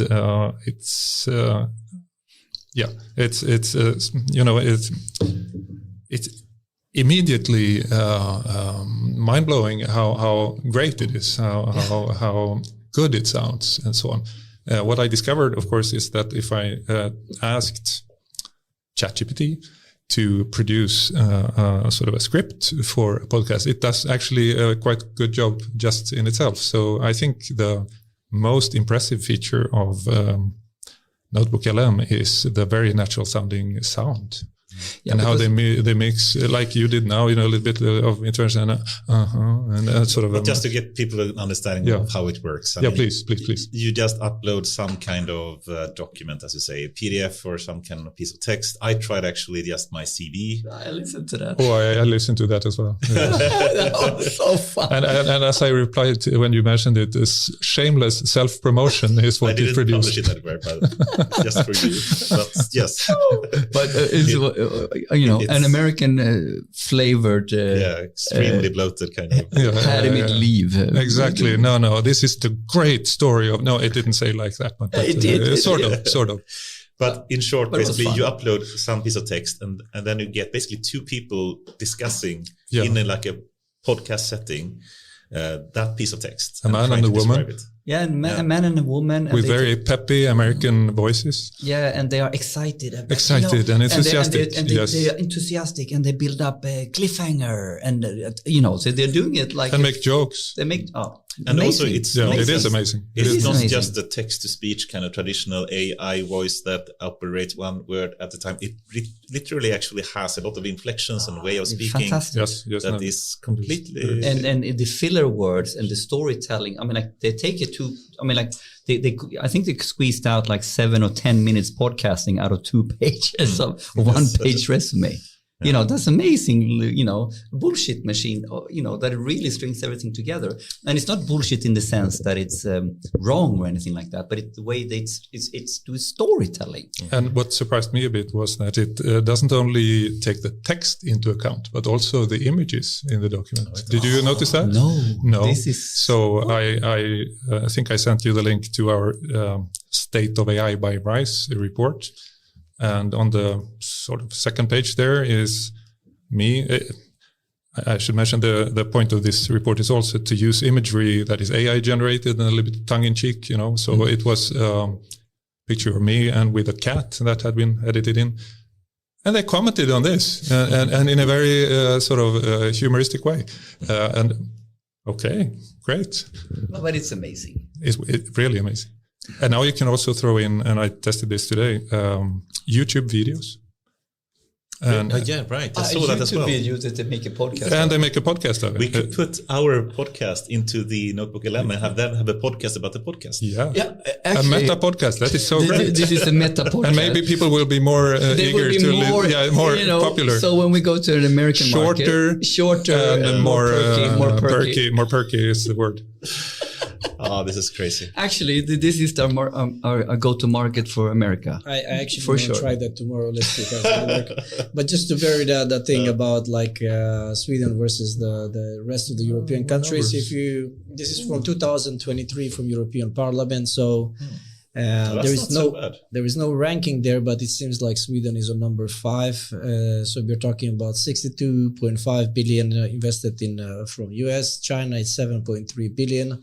This is private investment. Yeah, this is and Sweden 1.8 on 5th place after Germany and United Kingdom.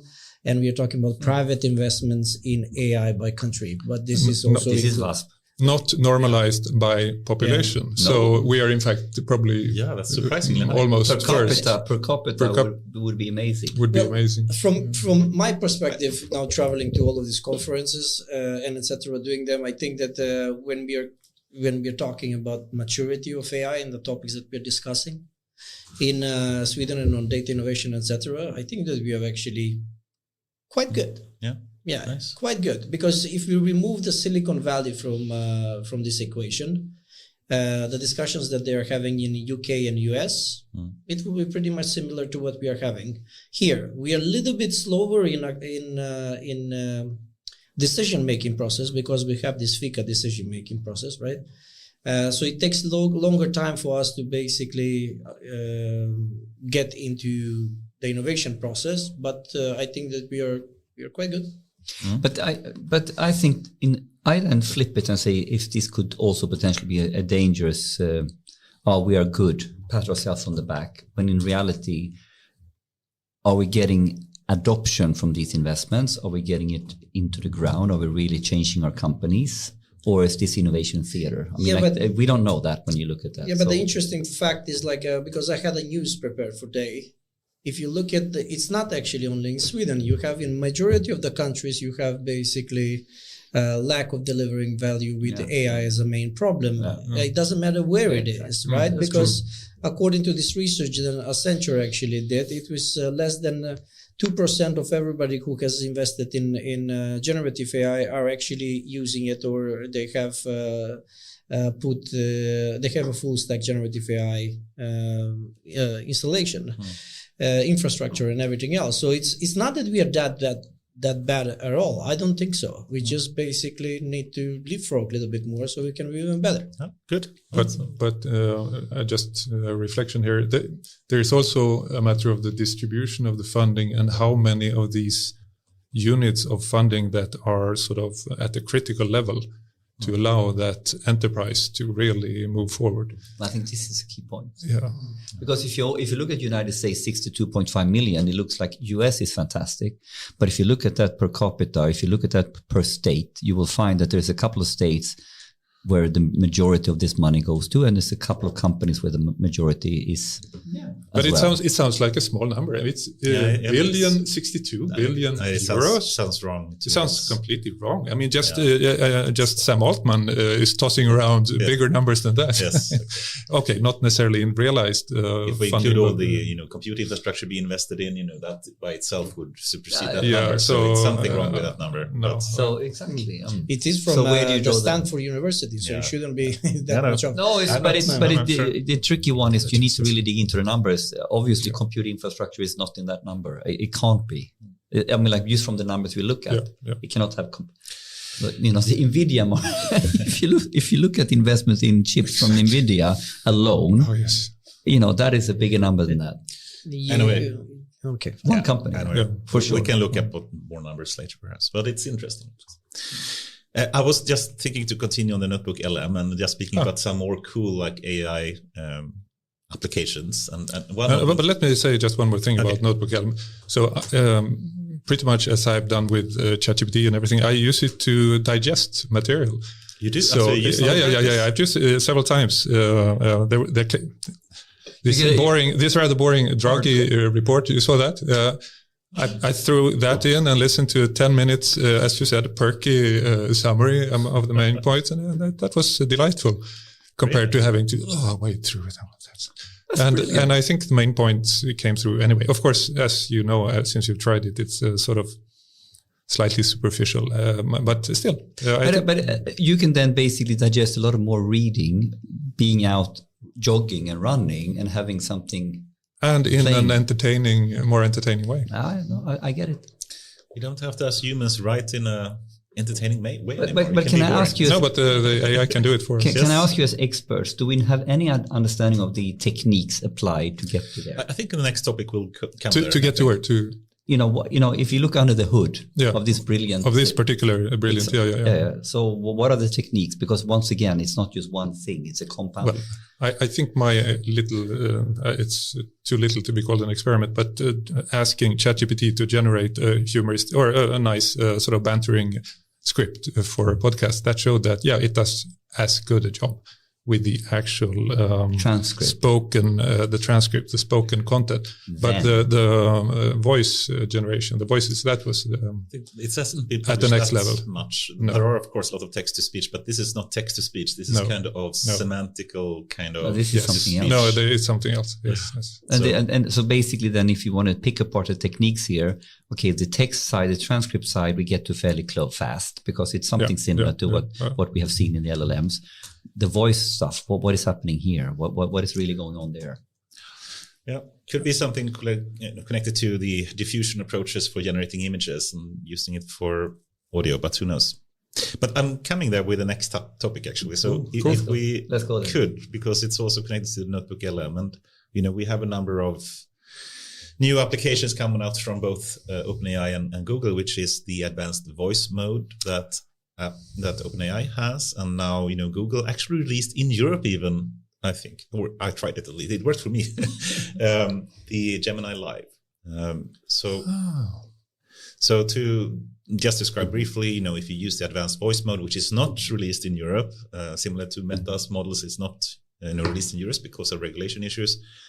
But if you use the advanced voice mode, it is insanely good. Have you seen? No, tell me. I know about it, but ChatGPT advanced. I tried it. As I said, I managed to get it to work via VPN 2 days ago, but then that road was closed. I don't know. Yeah. So elaborate a little bit more. What is the experience? You can perhaps try. I didn't try it in depth. I asked it to speak in different voices, and there's a lot of image or videos out there. So it can do stuff like you can ask it to please help me to learn Chinese, and then you say the Chinese text and it corrects you. Please phrase it like this instead, and it can really hear how you are phrasing things and say, does it pronounce it correctly? It can do stuff like we asked it to do a bedtime story for my kid, and while doing the bedtime story in style of a very calming kind of bedtime story, also add some kind of sound effects like whooshing if it's like water and stuff, and it can not only do speech, it can really also add like whoosh and stuff like that, and it can sing, and it can do so many other things that is not just pure speech as well. And it sounds amazingly good. It's real time. You can interrupt at any point and start to have a discussion with it. And I'm really impressed, with what that can do.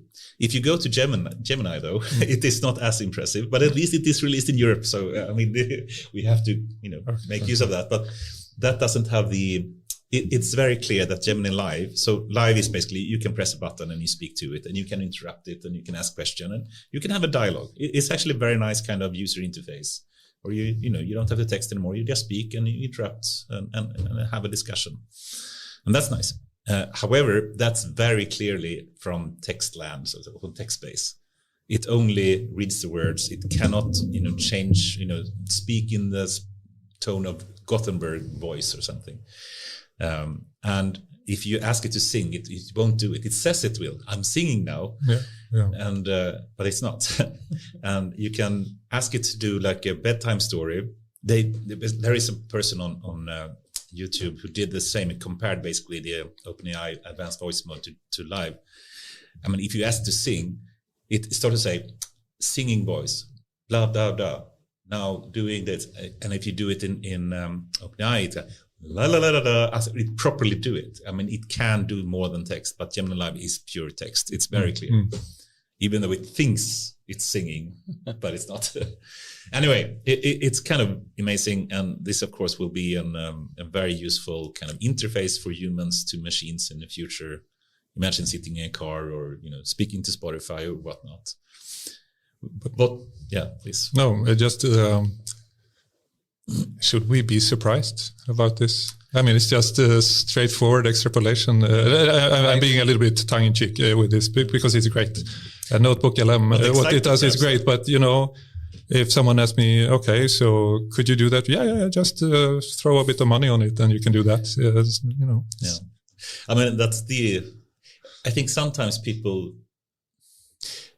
I'll get a bit annoyed when people are not excited about the amazing AI progress that we have, It's so simple, AI today. You just put data into it and you have a result. It's not that simple. And it is surprising, I would say, that these kind of large language models and these large foundational models that works with end modality actually works. That is surprising in itself, at least to me.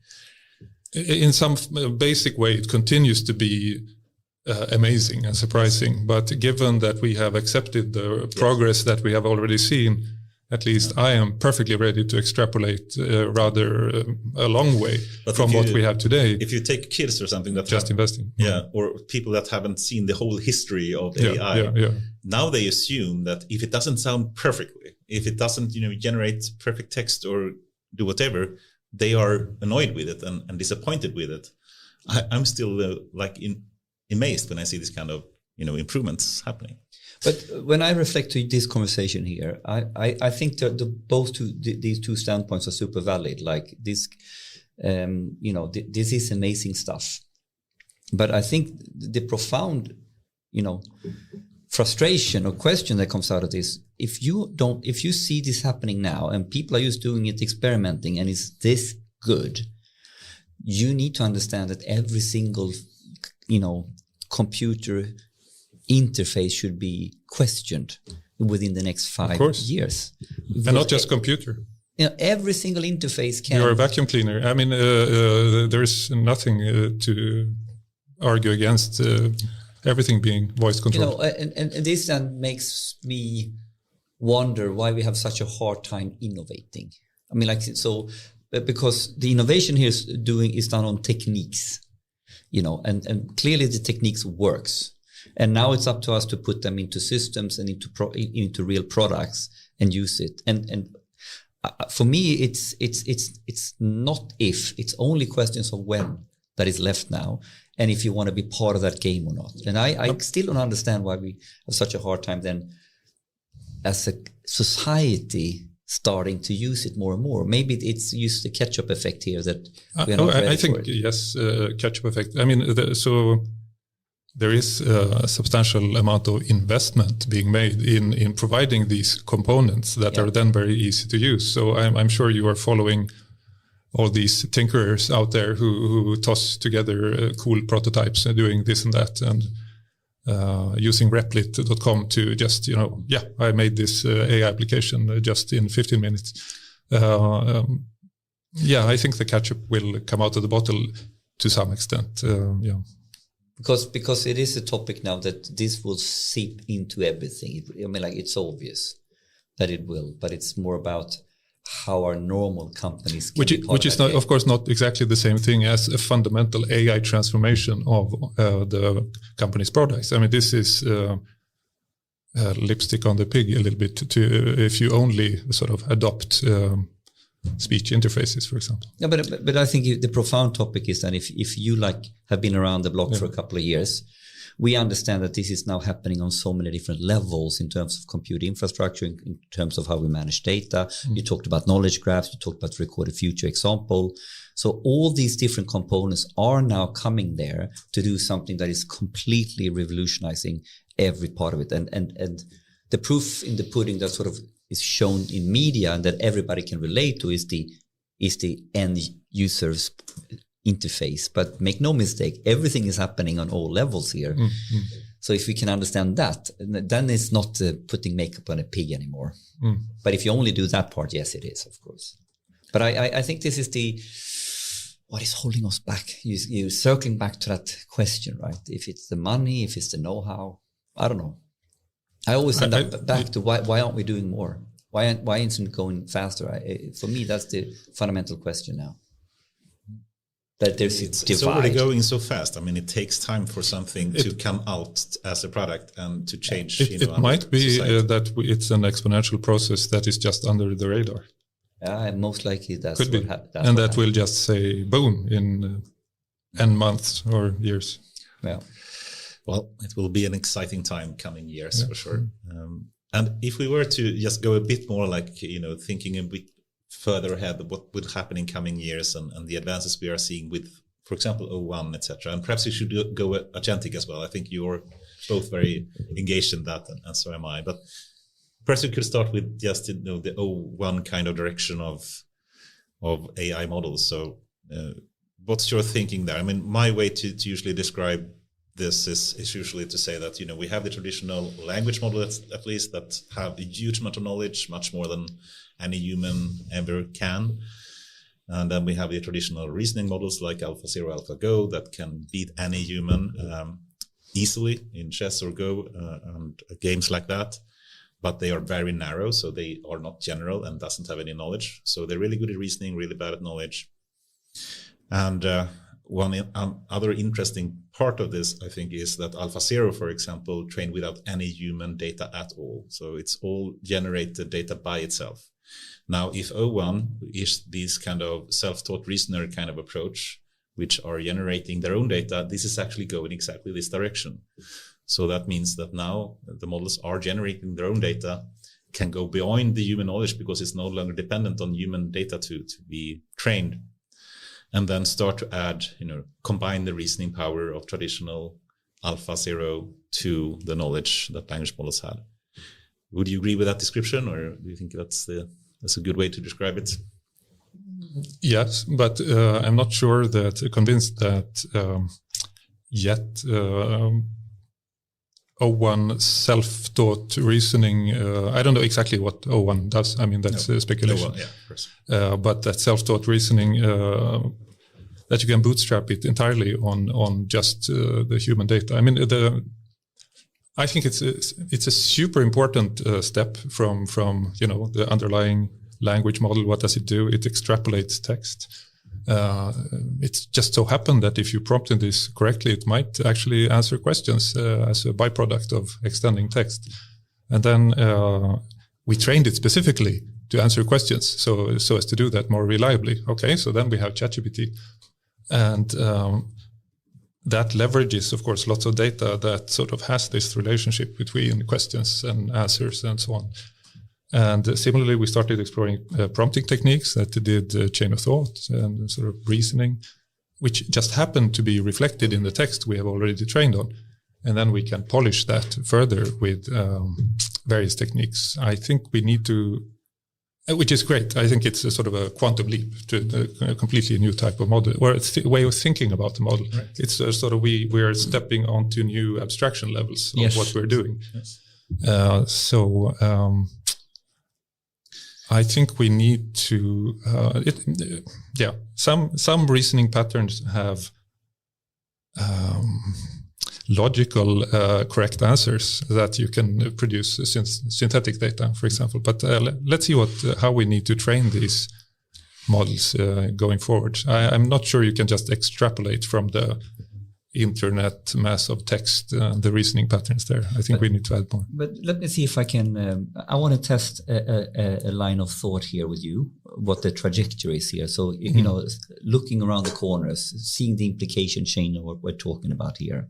So to me, this year, we started to see different agentic workflows. And you saw Andrew Ng doing simple experiments with 4.0 and getting much better results by taking an agentic scaffolding around the same large language model, agentic.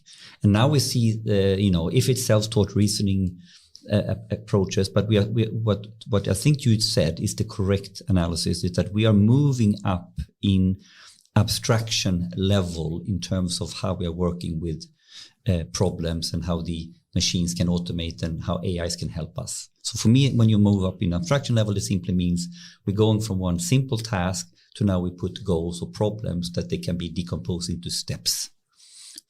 First question, is this the general trajectory? Can we assume that this trajectory, we have just seen the very starting point, that our systems will becoming more and more advanced, so we are moving in abstraction levels like this? Will this trend go away?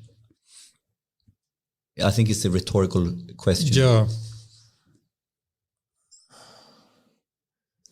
I think I use the term abstraction levels, and I don't know if it's exactly the correct one. I mean, we are sort of implementing reasoning in a substrate that is a language model. So it's a generic prediction engine, and if we implement reasoning, I don't see what the next step is. But on the other hand, I didn't see O1 coming exactly either. So.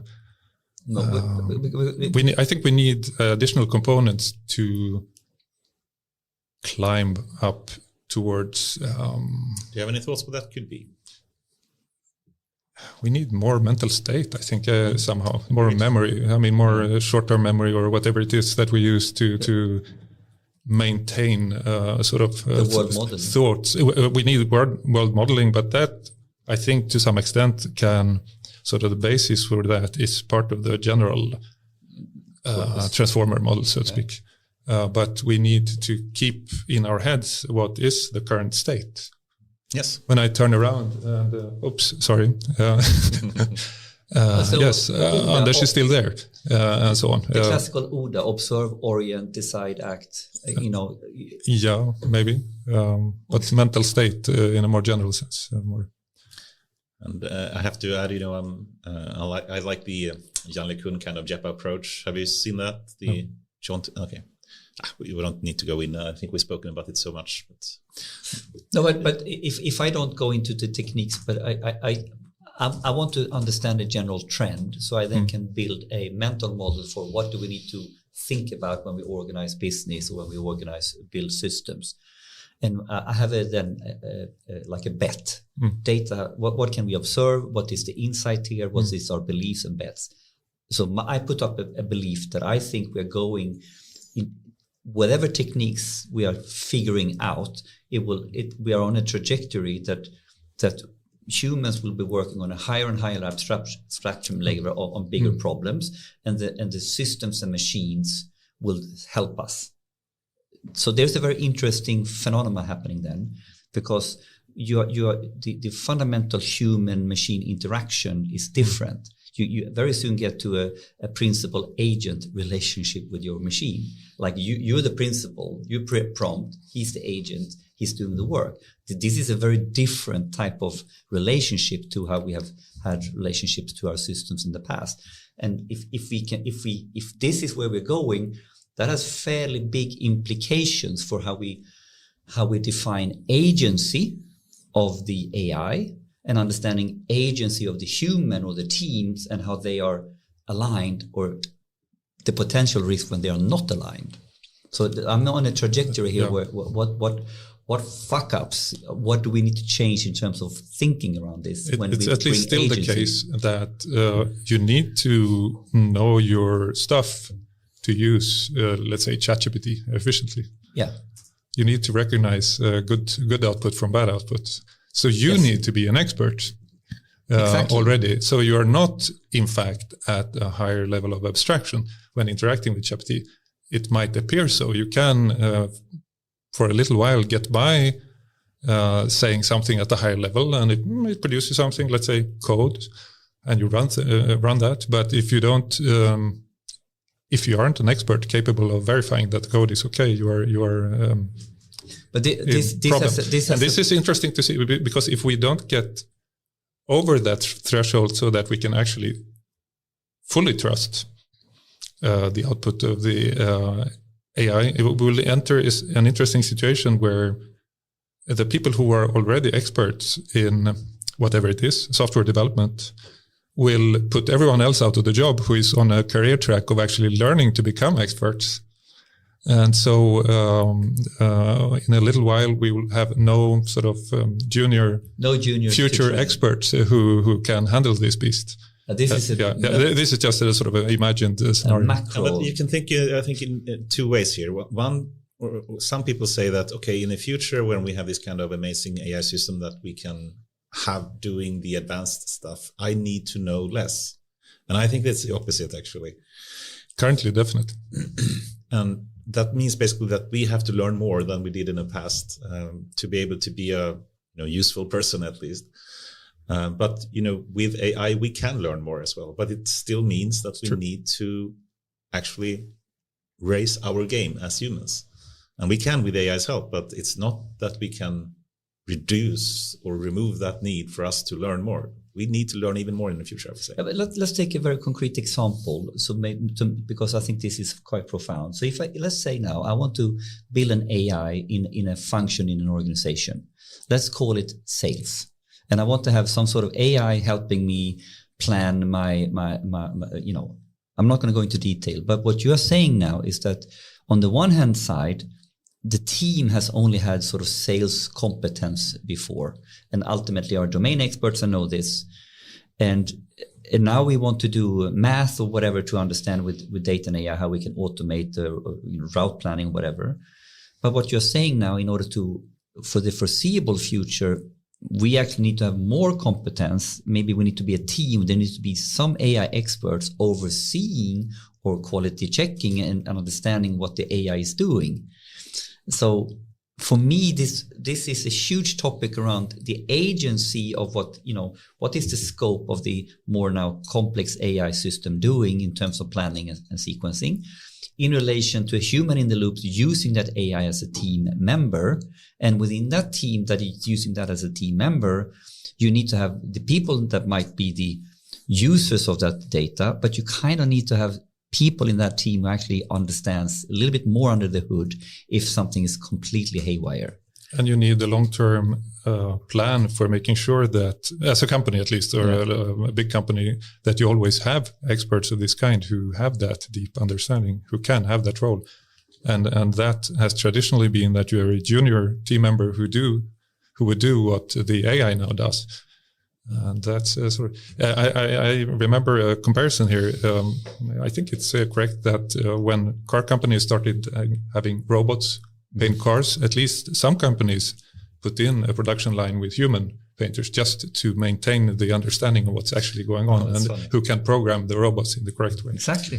Yeah. Who can program the robots. Yeah. So if we're going on this abstraction journey now, and we think that's the future, techniques will come, and we have only seen it improve, so we can assume it's going to be solved.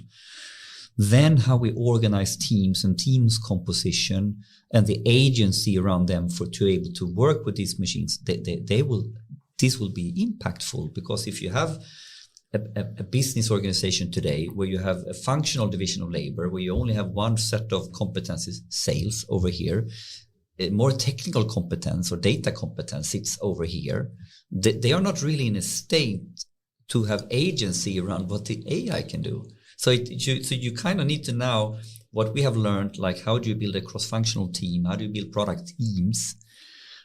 That becomes kind of important in the core business if you're going to go the software route. Depending on what happens with AI then. So, I mean, maybe in 10 years, the AI is perfectly reliable. You can trust it as a human expert and it's fine. I mean, I think, and then you don't need to be an expert. And then you have really reached that. Then you're on the next fundamental step. Abstraction. Yes. But that should happen, but the question is when. But we will have a transition stage for sure. For sure. I mean, it could go in the direction that we hear, Sam Altman speaking about. I heard someone saying they have a bet, saying, what year will we have the first single-person unicorn company coming along? That's an interesting thought experiment, actually.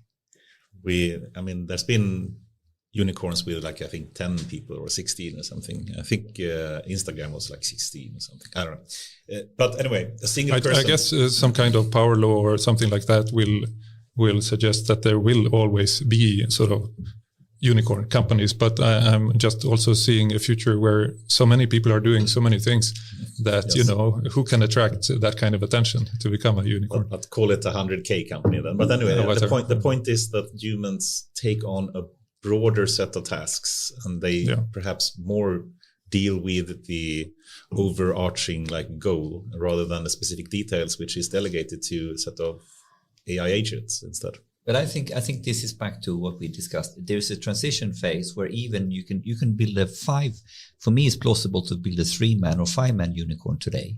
Someone who has the we need one CTO, we need one CPO, and we need one sales, founder sales, So there are some key tasks to be done, right? But you can probably almost get away with that right now if someone is really proficient in the technology. But I think this is still, aiming too low. Why not a 0%? Yes, I know. No, but really. I do, absolutely, yeah. But you invest some money and you tell the agents to go and do it. It's a bit more unethical, perhaps. No, I don't think so. Now we're getting this philosophically. It has a very interesting. Sure. Why not? The only people left are the investors. They could be automated. I hope they can as well. Who's going to be automated first? The investors or the unicorn? Or the people with the money, at least. I don't know. The owners.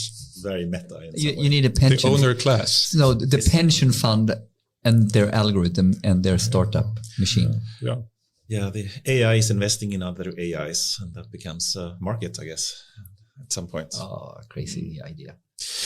Okay, time is flying away. I thought we would start to round off a bit. Now we are already entered into the more philosophical realm here. Yes. So we have already started going, this is an interesting topic to extrapolate. Where are the potential scenarios? But, how speculative do you think it is what we were talking about? I mean, are you saying philosophical because it's a mind game, or are you saying that?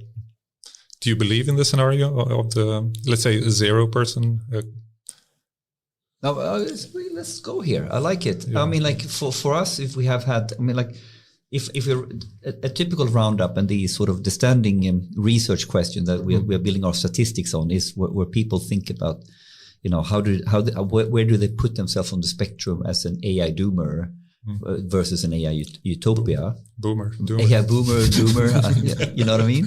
And then a little bit like, do we understand this as a singularity? Do you understand this as a very fast takeoff? Stuff like this. So speculating on that. Very seldom when we talk about this are we discussing if. It's more a when discussion and a dystopian, will we fuck this up on the way or exactly.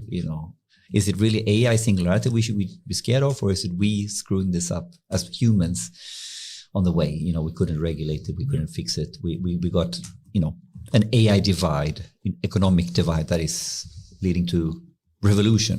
There's so many scenarios where, or the perfect oppression. Sorry. Yeah, the rather. perfect, Yeah. So, but I think going back so that's what we usually do. But let's go in. So going in that direction, is this a philosophical question? It's a speculative question in relation to where we stand today. But I think it's a very important conversation to understand a little bit, what does it mean to become data and AI ready? What does it become? I think sometimes we talk about AI ethics or AI regulation, but we are not really talking about how the companies should innovate or organize themselves or think about these topics. Because if you think about these topics, you can kind of look at what you're doing today and say, like, you are not organized for dynamic adaptability. You're not organized for modular, navigating an opportunity landscape. You're organized for efficiency in one old game you knew.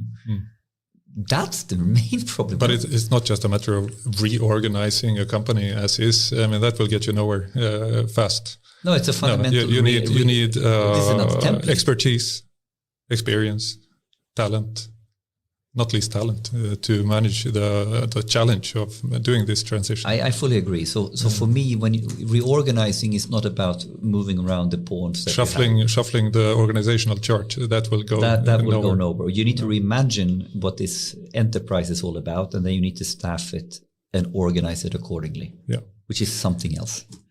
What's coming up for RISE, you would say, given a 0-person unicorn company in 5 years? Ignore that comment. RISE in general. RISE and the Center of Applied AI. How should you be working on the right stuff? What is the right stuff to be working on if we take this more long-term view? It becomes really tricky if we take the long term. That is sort of speculative today, although I think it's certain in some sense, in a futuristic sense. But it's interesting. We are used to doing in large corporations strategy, 5-year strategy, 5-year plan, 5-year outlook, 3-year outlook, 1 year like this.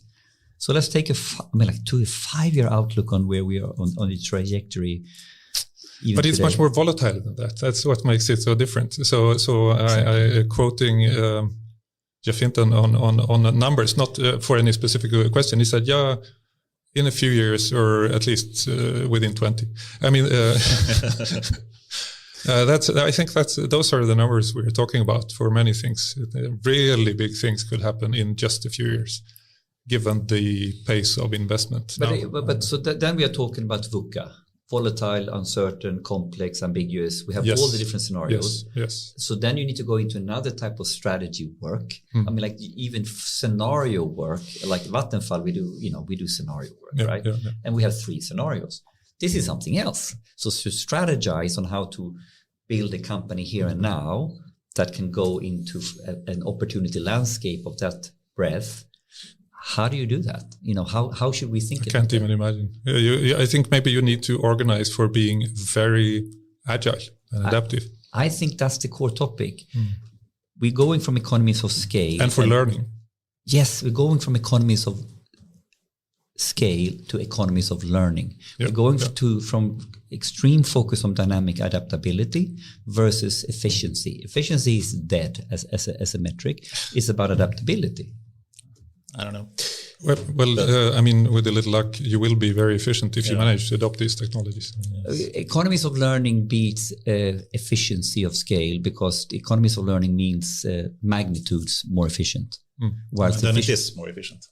But if you stare from a different short-term or long-term perspective. If you stare at the efficiency metric, you're going to do a point percentage improves. If you look at economies of learning and dynamic adaptability, you are looking at innovation that fundamentally blows and then efficiency. You mean efficiency of the current process. It's still efficiency. It's just more. Of course, it's efficiency, but when you use the word efficiency, people think about efficiency of the current process, and dynamic adaptability is efficiency.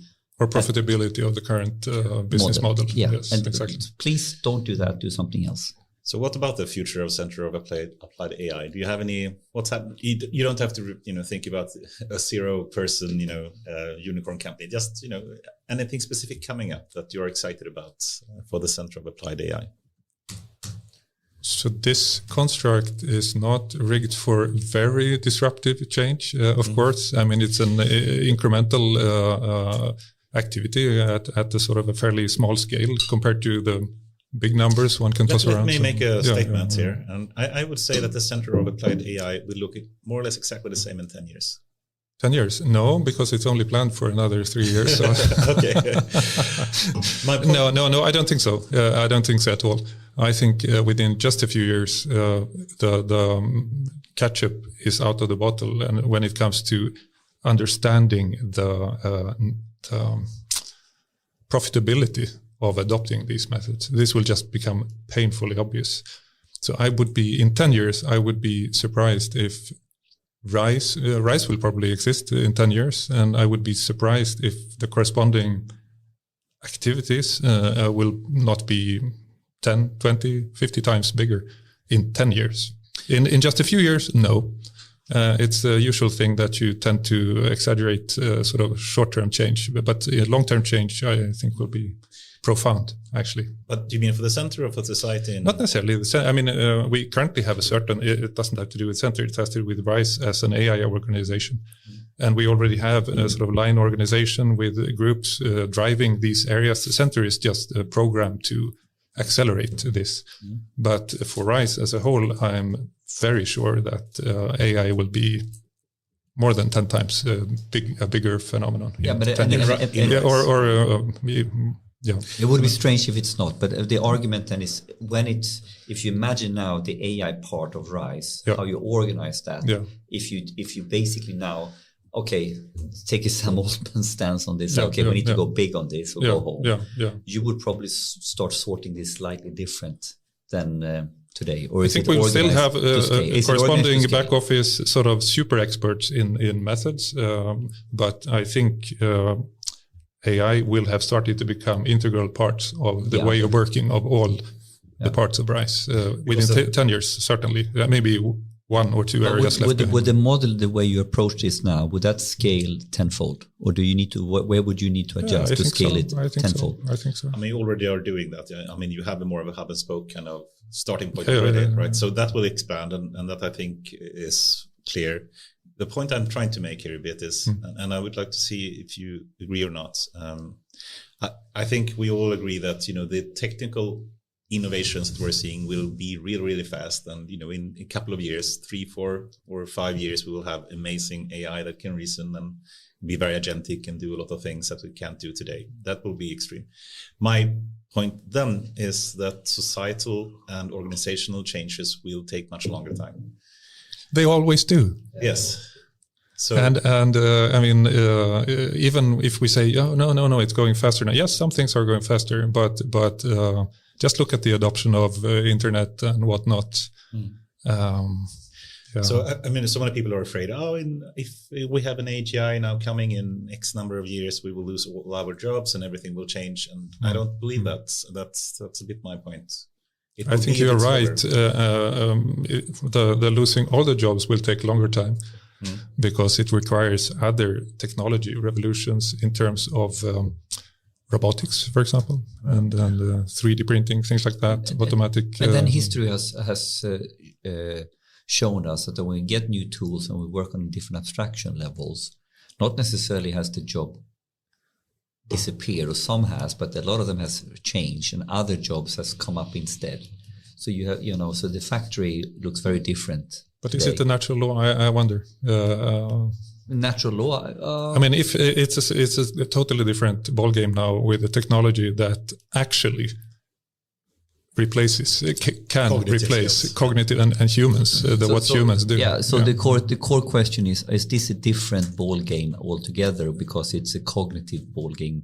We are not replacing muscle power, we are replacing brain power, or augmenting brain power, and that might, maybe we don't Fine know motoric skills will take a little longer because this is apparently more difficult than developing AI, but that will happen as well, of course.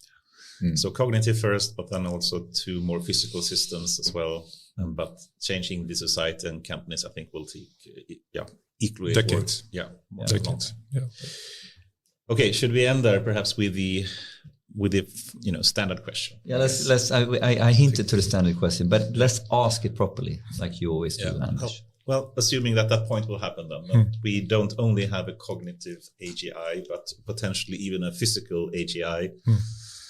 And you can think about two extremes here. One is that this will lead to the destruction of humankind, a very like dystopian future with the Terminator movies and the Matrix coming to life. Or perhaps we start a new war that is being driven by AI that kills us all in some way. Or the other extreme, of course, is a utopian one where we have a future of abundance, as many people say now, which basically means that we have solved the cancer, perhaps, and we have solved the post-scarcity society of EA and banks. I love the culture novels; they are so good. Yeah, I mean the post-scarcity. But they require also this, motor skills, robots. Yeah. So this is the mission. So where are you on that scale?